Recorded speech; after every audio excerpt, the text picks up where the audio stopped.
Hey, guys. What's this called? It's Ron and Hope. Unfiltered. Real, raw. Real, raw, and real. That's a long tagline. It's so good, though. I think it defines us very well. It brands us real well. Because, boy, we long. have talked about some real things on here. Well, the last one was unbelievable. We got really raw. In fact, because of the last one, we decided let's go on something to a little bit lighter. Yeah, the today. last one, if you're just now catching this and you did not hear our podcast on the destruction They're of all porn. on demand, yeah. Oh, my goodness, with Brittany Delamora, who is a former porn star. You got to go back and watch that. But today, we're going to talk about leadership. We'll talk about leadership. Now, before you say, okay, this ain't me, I'm going, don't turn, don't quit, don't cut it off, don't go do something else. Because my mentor, Dr. Miles Monroe, says everyone has the seeds of leadership inside them. And then he would always say that basically everybody leads somebody, even if it's your own house. The Bible says that the man, is supposed to lead his own household. If there's an absence of the man, Mama, I don't care if you want to be leader or not. You're leader. You're leader. And there are people that are leaders on their ball team. There are people that are leaders on their shift. There are people that don't have a title, but everybody looks up to you because of your faith or because of your stance or because of your morality. And so everybody is influencing somebody. They say that everybody has a sphere of, on an average, everybody has a sphere of 77 people they've influenced or they have an influential effect on in some way or another. Wow, that's bigger than I thought. That's average. That's average. Now, that may have many different dynamics to it. It could go all the way down to social media and followers. But everybody in the world, they said, has an average of 77 people they can affect. So before I start talking about, what kind of, when I say what kind of leader do I want to be, I want to go deeper, Hope. What kind of person do I want to be? Yes, I was about to say, whether you're leading a company, you are the boss, you're leading your family, you say, I'm not a leader. Yes, you are. Every one of us leads ourselves. You are leading your own life. And what kind of person do you want to be? What kind of life do you want to have? So leadership is so important. Whether you have 0 people under you, you are the boss of your life under God. And so, these principles are so important. And I do want to say this right here. This is not based on empirical data or a Google search. This is just my experience. There are some people, Hope, that I believe are born leaders. I do too. They're born leaders. My oldest son, we talk about him all the time and his troubles, but he's an insanely gifted person. Yes. And if you went back to children's church and there were 50 kids in his class, he was standing on top of the castle and he had whooped everybody's behind in there. And bit most of them. He's never been to a leadership conference. He's never been to a leadership course. But whatever room he walked in, he dominated that room. He led that room. And I learned a lot by watching him. Nobody's ever taught him that. No. When the first time he ever played football, he was the quarterback, and he walked into the huddle and took it over. Mm-hmm.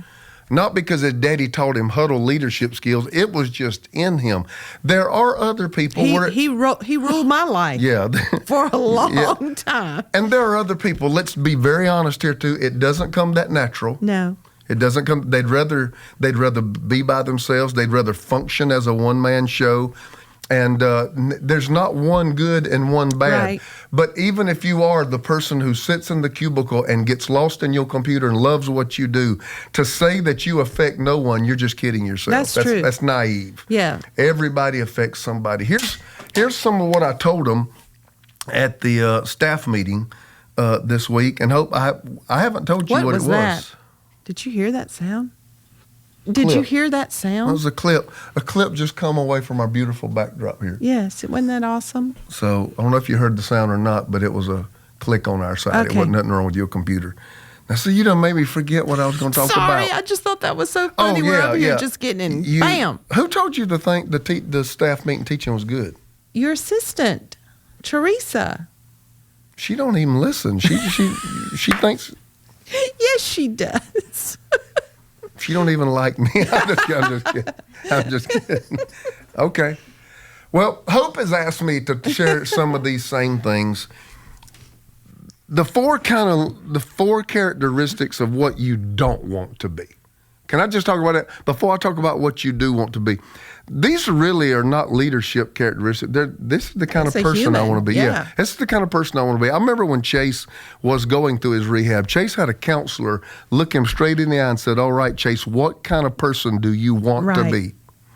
Because that person will be intentional. It will not be organic.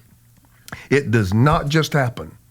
There are intentional steps that you take functionally, attitudinally, thought life, words, posturing yourself, the way you treat people. There are so many intentional dynamics that come with being an impactful person. But you have to ask yourself that question. Exactly. And be, Who do I and want be to honest. Be honest with yourself.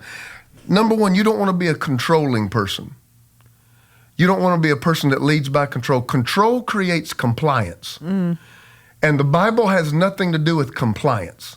The Bible is a book that talks about mutual submission. Submission means Hope gives her opinions to Ron. Hope has dialogue with Ron. And Hope may even agree with Ron. But lovingly, she understands that she will support him in whatever course that he charts. And that is the way that our marriage works. We dialogue, and then I say, all right, I've got a decision to make. And she says, I will support your decision. And when I've made a bad one, she don't come back and say, I told you so. Well, I used to. You did a little while, but not much. You never made me learned. eat it. You never made, because I was also the kind of person to say, you know what, I screwed that up, didn't I? You know, I screwed that up. Let's do something different. So we didn't mully around in it. We just said, all right, we learned something. Let's move on to the next one.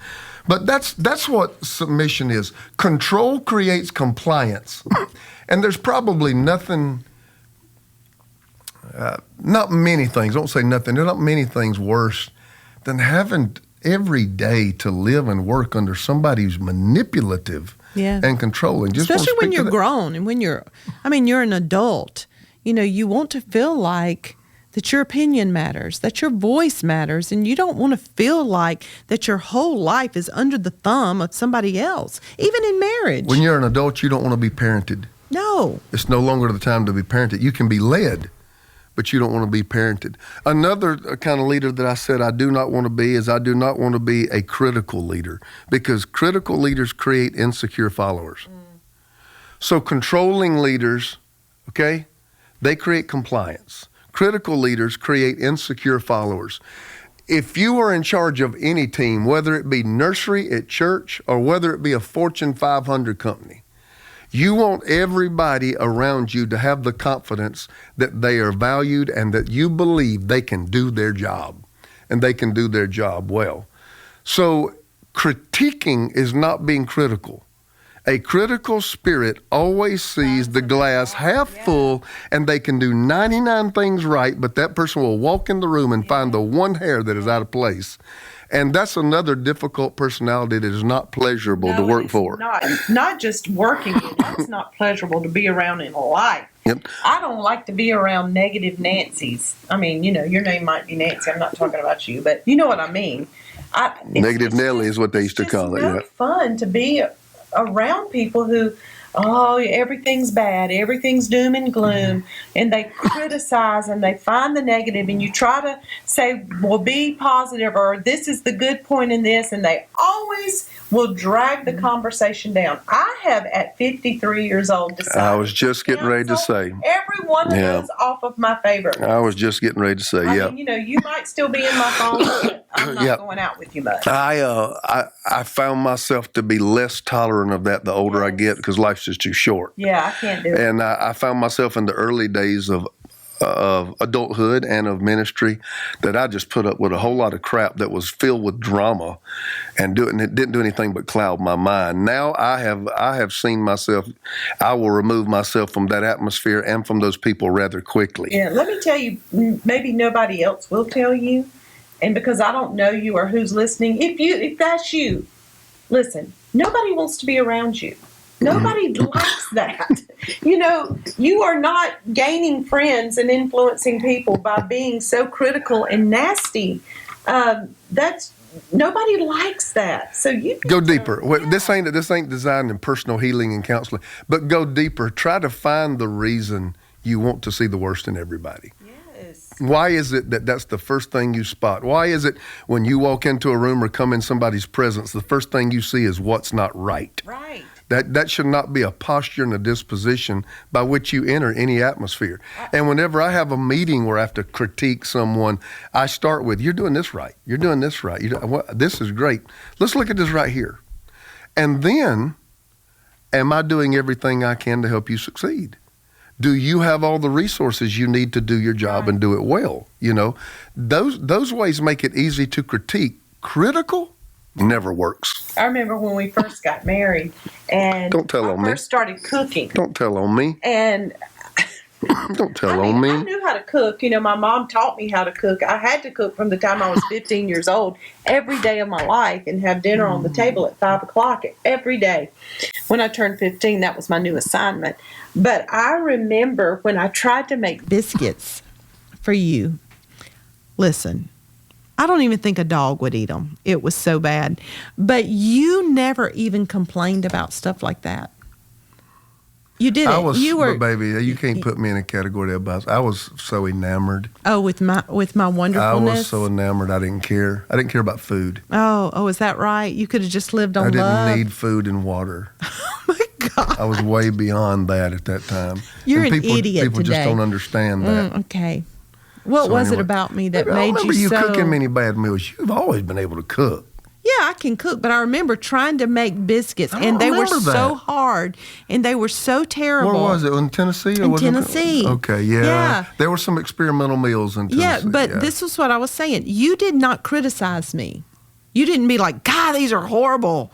You know, I just looked at you and ate them. no, I remember you saying, how did you make these? Or something like that. I mean, it was just the coolest little constructive criticism. Did you know that they were you bad? did. Yeah, I knew they were knew they were bad. bad. And so I was nervous. You remember that time I made hamburger helper and didn't drain the meat? Yes, oh my gosh. And she came home because she was going to school and I had supper ready and I made hamburger helper, but I didn't know how. And it was this thick and fat. What are we talking about hamburger helper for? Well, while we're talking about food, Let's do it. Ron, Okay, let's do it. HelloFresh. I don't know if you've ever heard me mention HelloFresh, but it is a absolute lifesaver. It has saved Are we allowed my to life. get off script a little bit? Because Yeah. I'm going to tell you, I have been enjoying eating. Talk about the HelloFresh those meals I've been cooking. Because your cooking style, as trained by your mom, grandma, is not a healthy one. Would you agree with that? What? Would you agree with that? Oh no, you can cook. It is delicious. You can cook, but it's going to have a fat back in it. It's going to have a ham No, I hock. have not used It's a gonna fat back. Okay, but these Ron. HelloFresh things, I can eat it, and at the end of it, my conscience is clear that I'm trying to do No, the right it's the thing for my truth. body. It's good. Let's talk about HelloFresh. HelloFresh. Listen, it's healthy. First of all, it comes to your doorstep, okay? And in these boxes, That's you can enough. customize what you like. You can choose your meals. Then it comes straight to your house in these bags that have every single thing in it and the recipe with it. You can cook these meals less than 30 minutes. Yeah. I'm not kidding you. I'm not putting you on. Less than 30 minutes. And it's fresh. And it's very, very fresh. It's therefore Hello. fresh. Ron Carpenter. It saves money. It saves time. You don't go to the grocery store. You customize what you want, and it tastes so good. Ron likes the pecan chicken, or if you're Southern, pecan chicken, and I love the shrimp pasta one. We ain't had a bad one. We had a pork loin one. That was amazing.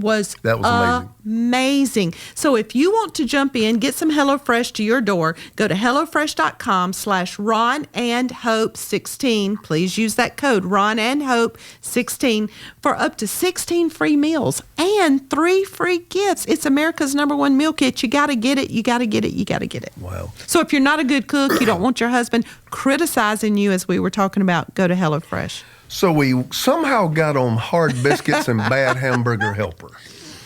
And We're that's talking what about happens. being critical. That's what happens when it's unscripted and unfiltered.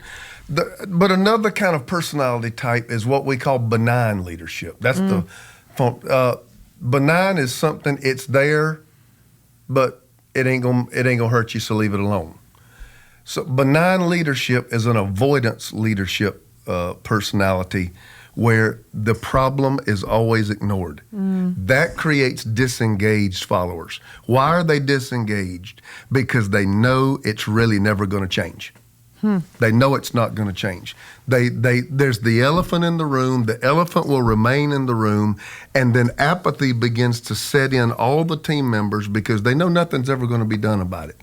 And this isn't original with me, but what have I been saying for years? Do not complain about what you're unwilling to confront. Yeah. If you're going to tolerate it, don't talk about it. If you're going to have a benign approach, where I'm going to let it stay there, it really ain't hurting anybody. The fact is, the team around you will be just as apathetic as you because you're showing weak leadership by the fact you will not resolve a problem. Yeah. So they don't trust you either. Exactly right. It builds right. a whole climate of distrust. And now we're guilty of this one. Sometimes I feel like, sometimes it's hard to preach on things you struggle with. The rescuing leader. That would be you. That I am. I have deep protection mechanisms on the inside of me. I don't like to see people hurt. I don't like to see people in pain, especially my family members, people who have my last name, and I come running. And that's not always healthy because, baby doll, in the law of sowing and reaping, which is the law that governs the kingdom of God, it is the foundational law upon which the kingdom of God rests. God has built in pleasure for a good decision. That's right. And God has built in a spanking for a bad one. Yeah. And if you always intercept the spanking, people never grow. That's right. You don't learn. I want you to speak to that right there because I know you've had some thoughts about people taking responsibility for the things that they do without somebody else. Like when our kids would get into problems, I'd see it coming, and I remember I've gone and talked to judges, and I've gone and talked to principals, and I was always intercepting the hammer down. Yeah. But the hammer down is what I found out years too late is the only thing that brings change. Well, I think, especially when it comes to your children, the way that we were raised really has a lot to do with how we parent. You were raised in a very lenient home. Well, I was raised in a holiness environment, but my parents both worked all day, and so I was left to myself. Yeah, and you probably didn't get 5 spankings your whole life. I got 5 a day. I probably got 5 every 5 minutes. No, so I got spankings, but my mom and dad were not. They were not there to have oversight of me. Yeah. But they actually had boundaries. I was just breaking them while they were gone. So Ron is a very principled person. I am. If he says it, it's going to happen no matter what. If he said be home at 6, you better be home at 6. You're in trouble. I was the opposite because I was raised in a very strict home where you got spanked and punished for everything. That went overboard. So I was never able to talk or to say why I was 5 minutes late. So here we are raising our kids. I don't want them to get spanked or be in trouble. And I had no oversight, and I said, they ain't going to be raised like that. And so I don't remember many knockdown dragouts, but I do remember tension. Yeah. When it came of how we respond to bad behavior, Yeah. I do remember there being tension between me and you. And that's not a bad thing. No. But you do have to come to a place of resolution. Absolutely. And resolution usually involves compromise. You remember I didn't do channeling the same way, though. I'd go in there and do mercy. Y'all have got to hear this. You're not going to believe he did this. You going to tell on me? You going to tell on me? I remember channeling. Our 2 oldest kids are boys, and they knew how to be bad plenty all by themselves. But then we had our girl. I'm ashamed. So this is what Ron would do to her. This is what shame looks like. So she got in trouble. She's supposed to be going to get in trouble, get a spanking by her daddy. They go in a room and close the door, and he would say, Chandlin, now listen, you act like you crying. Now I'm going to act like I'm spanking you. And he would take his hand on a table or something and go, and she'd go, ah! Faking, spanking. Were you listening? Were you standing at the door listening? And then tell him about Chase when he wanted mercy.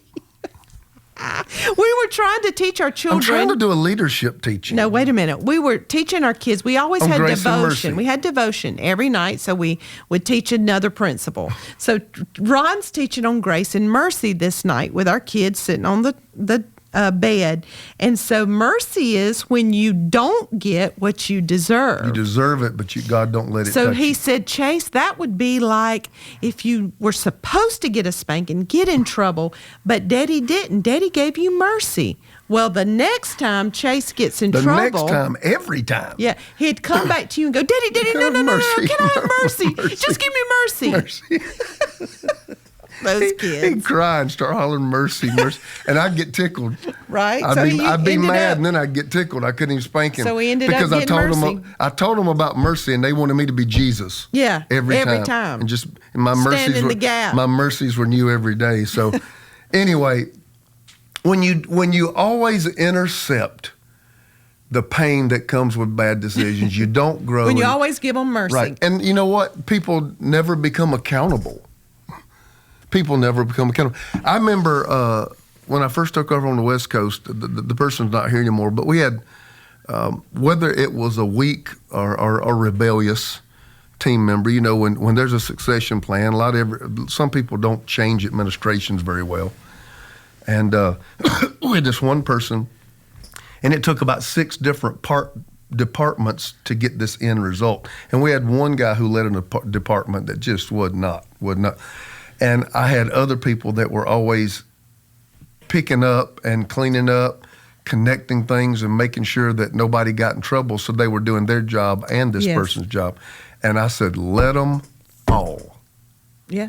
Let them fall. When I come in that room and I want this result, and 6 people are at the table, and 5 of them did their job, and this one don't, let them get what they've got coming. Do not go and rescue them. Let them fall. So if you're that kind of parent, you're that kind of leader that always, always, always fails to hold somebody accountable for their actions, you're not allowing them to grow, and you're not helping them. I learned that one the hard way. Yeah. I got to be a little bit of confession there. I had to learn that the hard way. So I've spent 22 minutes. I've spent 22 minutes telling us what not to do. I guess I need to tell us what it will be. Yeah. Strong leadership comes from character. That's good. To me, You can't be what you're not. To me, there is no authority greater than moral authority. Yeah. When you walk into my room and you leave, and I know you believe in what you said, I know you're going to live it, and I know your private life lives up to your public image, I will follow Yeah. you. It's true. I mean, I will follow you. I'll follow you through difficulty. I'll follow you through hardship when I know you are a person that is principled and a person of conviction. And so I want to be a person that is known as a high character leader, moral authority. Now, a lot of people think character means flawless. High character means actually admitting mistakes. That's so good. In other words, it's not, high character does not mean I don't make a mistake. It's that I Taking come in responsibility. the room and Yeah. say, guys, I screwed up. Or guys, you know what? I should not have spoken to you that way. I had a rough morning and I Yeah. let my emotions get the best of me, and I owe you an apology. Yeah, it's taking responsibility. Exactly right. So I don't think there's any greater quality to Ron Carpenter than to know that when somebody leaves me, they are what they say they Yeah. are, and they're going to do what they Yeah. say they can do. Yeah. My assistant, when I hired her here on the West Coast, I was we're just getting to know each other, and what do you like? What do you prefer? And I was just saying, these are my pet peeves. These are the things I don't like. These are the things that really bother me. And I'm like, if something went wrong, if it was your fault, don't cover it up. Yeah, don't lie Don't to blame me. other people. Don't lie to me. I said, I'm the easiest. We will move right on from this if you say, yep, I am so sorry. I did that, or I forgot to do that. I'm sorry, Pastor. That slipped my mind. Okay, fine, let's go. But if you dance around, excuse after excuse after excuse, that just, I cannot work with people Do you like find that. that as we're getting older, that's true too? I said just a minute ago, sometimes when I get older, the less of that I just have so much tolerance for, because your tolerance is worn so thin. just trying to get all this in before our time begins to wind down. I want to be a leader that faces reality. What I mean by faces reality, I'm aware there are problems. I'm aware there are weaknesses. I spend much of my time solving problems. Mm-hmm. When I come home to you on Tuesday night, I'm pretty much wiped out. And I'm not wiped out like that any other day of the week, but Tuesday is an administration day. The way we're structured, when all the issues come to us. It's where all the issues get, the issues that got past departments and needed to be carried all the way to my office, and they say, we have got to solve these problems. I spent a whole day facing weaknesses, challenges, difficulties, personnel issues, structural inconsistencies, all those things. But I want to follow somebody, number one, that's got a character, and number two, somebody that will face realities. Yeah. You know, a lot of people ignore it when something's going down. They ignore it if their church is deteriorating. Yeah. You know, I study those numbers. If it's a downward trend, why is this right here happening?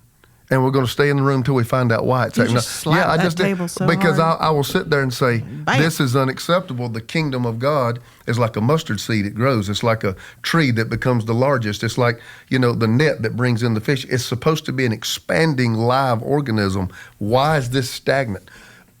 Go look at the reality. Why are people not engaging in worship? Why do your kids roll their eyes when you say anything? Confront the weaknesses, the challenges, and the inconsistencies. Character, and then being aware of the realities around you, whether they be good or bad. Yeah, well, the Bible says, speak the truth. Speak the truth but in speak love. it in love. You know, you can say anything if you say it the right way. You know, so many people are so afraid to confront anything because they're afraid they're going to offend somebody, right? And in our tone of voice, just something so simple as our tone of voice. Ron and I were discussing something the other night, and it was an issue. Maybe you got to quit touching me during the podcast. And it was an issue. And listen, Ron started going, like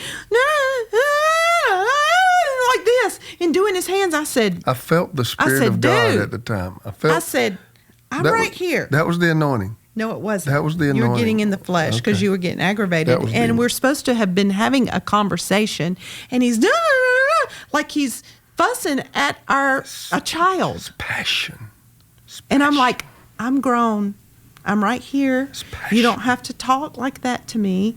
So tone is so important. And I was talking to a staff member the other day, and she said, you know, well, I really have to work on my tone. She said, because a lot of people have told me that if my tone changes, they think that I'm mad. She said, and I'm really not. I'm just like you were saying, passionate, but it comes across a certain way. That's good. I didn't say that in my staff meeting. You should have been in there yesterday and said that, but you were back packing our house. Yes. While I was at the staff meeting. You know, this is something that I probably was very weak in, and that now that I hate to say later in life. That sounds awful, doesn't it? With your old self. But the fact is, we have been doing this a while. And you do realize. You do have some gray hair right there. Yeah, and it's just a ring, and that ring's been there a long time. People ask me, do you color your hair? And I'm like, no, that is the only place he has gray hair. No, it's this so is gray strange. too. This is gray too. I'm talking about your hair here. I have a ring around my head and gray. Baby, I'm trying to stay on script, but you're touching me and you're saying other things and you get me off track. Okay. I'm looking at my notes here because I got like an hour's worth of notes, and I'm trying to say what I'm trying to say. A weakness that I had was I was so goal-oriented. You remember that, Ron, drinking 18 Mountain Dews a day and just could not be stopped. Could not be stopped. And some of that was God, but I'm realizing a lot of that was just straight up unhealthy. We've learned that through our time of reflection and counseling and other things. I think I failed early on to let people know they were more important than what they do. And great leaders care about people. Yeah. If I know you love me, here again, I will bust my tail to do a good job. Mm-hmm. If I know you care about me. So now I'm intentional. Not intentional. You'll go the extra mile. Yeah, not intentional as, okay, I'm going to do this for 45 minutes. But I'm talking about within my heart. of going by offices. If I can, I can't walk the whole campus. The campus is huge, but walking by and sticking my head in. How's the kids? I heard your kid had a fever the other night. How's he doing? Yeah. How's he doing? Did y'all enjoy your vacation? I heard you took a couple of days to the mountains. Well, just that little bit. You go the extra mile for them. They'll go the extra mile for you. I had missed 2 weeks of staff meetings because of stuff we had to do in other states. And I walked in yesterday, and the staff meeting started 15 minutes late because I hugged every single person. I walked in and out of every row, and I hugged every one of them. Even the people that are uncomfortable hugging, I hugged them. Oh. People with masks on and still scared of COVID, I hugged them too. And I did that intentionally. Why? Because I don't want to come in and just start giving orders. Right. I value you. Can I pray for you? Yeah. And when I start and end my prayer in our staff meeting, I don't pray for stuff. I don't pray for a goal. I pray for them. Jesus called that servant leadership. Yes. People esteem traditions and principles over people. Jesus esteemed people over principles. Right. Sure did. They said, you're not supposed to wash. Heal. You're Yeah. not supposed to do this on Sunday. You're not supposed to heal on Sunday. But Jesus always esteemed the person. That's right.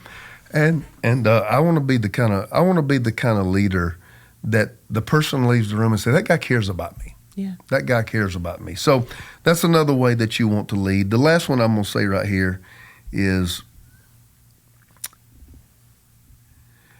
be the kind of leader where people can ask you questions. I'm going to tell you something else I do not enjoy is a know-it-all. Right. Somebody who Dogmatic, know-it-all. always knows more than you. The other night, Hope, we were asked to go to some people who live in our little cul-de-sac. They're very educated people, very brilliant people, very successful people. I think they were all from India, I think. Everybody in the room, I think was one person had a Latino background, the other. And one of the gentlemen, after the dinner was over, you remember he came around and sat on my side of the table. And he said, I'm a Muslim. And he said, I want you to help me. He said, he was a cardiologist. He said, I have patients that are preachers. And he said, I have found that Christian preachers are the most dogmatic, rigid people I have ever met. Wow. And what he's saying is they're know-it-alls. Yeah. Like they almost come in the office and tell me how to do my job. Yeah, because he wasn't a Christian. Exactly. That they had it right. Yeah, I got all the answers. So he really wanted me to talk him through this. And I said this right here, I said, may I apologize to you on our behalf that for whatever reason you have not seen the best representation of who we are. And I told him, I said, I bet you those guys, because their heart patients are maybe later in years. He said, yes. I said, I think you would find the younger generation probably to not be that rigid because they have realized the mistakes of their fathers. Yeah. And he said, that was very interesting and seemed what comfort into him. Yeah. But I was amazed that was his whole perception of the way we are is we're know-it-alls. I want to be the kind of guy somebody can come to me and question and say, Pastor, I see what you said in there. What if we tried this?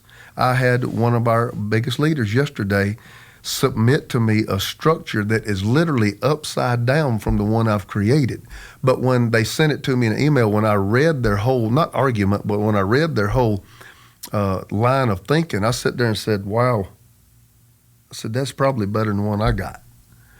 Always teachable. Exactly. But number one, I don't think the person cared whether or not I chose theirs. Yeah. They cared if that you I were took open. the time. Exactly. Yeah, that you were open. That's just what because you're at the head of anything doesn't mean that you have to have everything together. I think that is a fear sometimes of people even getting promotions or moving into leadership positions because they're like, well, I don't know how to do this, or I've never done this before, or what if I make a mistake? We're all growing. We're all learning. Questions are the preface to solutions. Questions need to be asked everywhere. Questions are great. Yeah. Because questions take you on a quest. Yeah. They take you on a search. You're hunting for something. Even Jesus came to his disciples, sweetheart, and said, who do men say that I am? He wasn't having an identity crisis. And well, not Jesus forgot who he was for the day, but what did he do? He stimulated conversation and opinion. Some say you're Elijah. Some say you're Jeremiah. Some say you're another one of the prophets. And Jesus didn't condemn any of them. Mm-mm. He wanted, let me hear what you got to say. And by the way, that's not bad company. And then Peter, of course, spoke up and said, you're the Christ, he said. That's who I am right there. Yeah. And but even Jesus would ask questions. A lot of time when people would ask him a question, he'd turn around and ask him a question back. Lord, art thou willing to hear me? He'd say, do you believe? Yeah. You know, so questions are healthy. Last of all, trust. I want to be a trusting leader. And they used to say, baby doll, trust is earned. I want to challenge that a little bit. Trust is not earned. Trust is given because you don't know if you can trust till you trust. I have no idea if I can trust till I got to extend it. Trust is not earned. Distrust is earned. Talk about it. Distrust. If I extend trust and then you come back and are unloyal or unfaithful in some way, then you have not taught me trust, you've taught me distrust. You are not trustworthy. Trust is not earned. Trust is granted. Distrust is earned. I want to be a leader that constantly tries to find the good in people and be a leader that trusts. And even if somebody may let you down, fix the problem and extend trust again. You know, there's tons of great leaders, right? Yes. Tons. But Jesus is the ultimate model for leadership. And Jesus' whole premise was servant leadership. It's his whole life. He laid down his life, right? And that is what we're supposed to do. Just because we are maybe at the top or leading an institution or leading our family, we always have to have the posture of laying down our life that we are leading for somebody else, like our church. I tell our church all the time, you are the only reason we're here. 80% of all people quit their job because of their boss. Not because of what they do, but because of who they work for. Yeah. 8 out of every 10 people that quit works for somebody they cannot get along with. So those of us who lead, we got to get it right. We got to do better. We've got to just have always the mindset that what we do is not for us. It's to make other people better. Exactly. You know what? I just want to invite you to search yourself. I grew up in a culture that wanted everybody to just lay hands on you and fix things. But sometimes reflection and sometimes being introspective, sometimes bringing it to somebody else. There's a lot of times where I'm unsure about something, and I think our marriage is special. I'm just going to be honest. I don't think we're normal. I think it's special. But I come to you often when there's something about me that I'm not sure if I'm seeing me right, and I'll tell you, and I'll say, talk to me. Tell me what you think. Sometimes you're like, baby, that's just not true. The enemy's in your head. Then there's been some other times you're like, okay, do you want me to be honest? That's what I always say. And then Then I know I have to prepare myself because you have the power to hurt me because I care so deeply about you. But you bring it to me in a way where I can digest it and take it and hopefully become a better person. Yeah. And I want to invite you to do that. Be honest about yourself. Everybody has dominant strengths. Yeah. But everybody has dominant weaknesses. So the ultimate question is what we started with. What kind of person, what kind of leader do you want to be? And then take action. Yes. To become, not become that person. So there's some things you're going to have to change. There's some things you're going to have to adopt. There's going to be some things you've got to stop. You can't be critical, right? You can't be a know-it-all. Can't be a benign and avoid problems. You can't do that. Right. And whether you lead a small sphere or a home, or whether you're in charge of greatness, you have to make sure these traits are aligned with your life. I love it. This was awesome today. I enjoyed this. Yeah, this was great. I don't know if people get a lot out of the leadership thing, but I'm a leader, and I love developing people. And these are some of the things that I do in a staff meeting. To try to develop our people to be the best they can be. We love you. We've got more information for them, Absolutely. Tell them. You can follow us on Instagram, Facebook, Twitter, Tell them about our church. TikTok, Riff, myredemption.cc. But if you would love a warm, virtual church family, Pastor, I don't live near California. I don't live near South Carolina. Those are our 2 physical campuses. If you want a virtual experience that's not just going through the gateway of a social media platform, but a group of people who look at this as their church home, and they're in there and they care about one another. It's a great church. You can go to our website and hit iChurch, and on Sunday morning, it's our kids, our youth, our prayer, our groups, our church. It is a full virtual experience for your whole family if everybody has a computer or a smart device, which in today's time, most people do.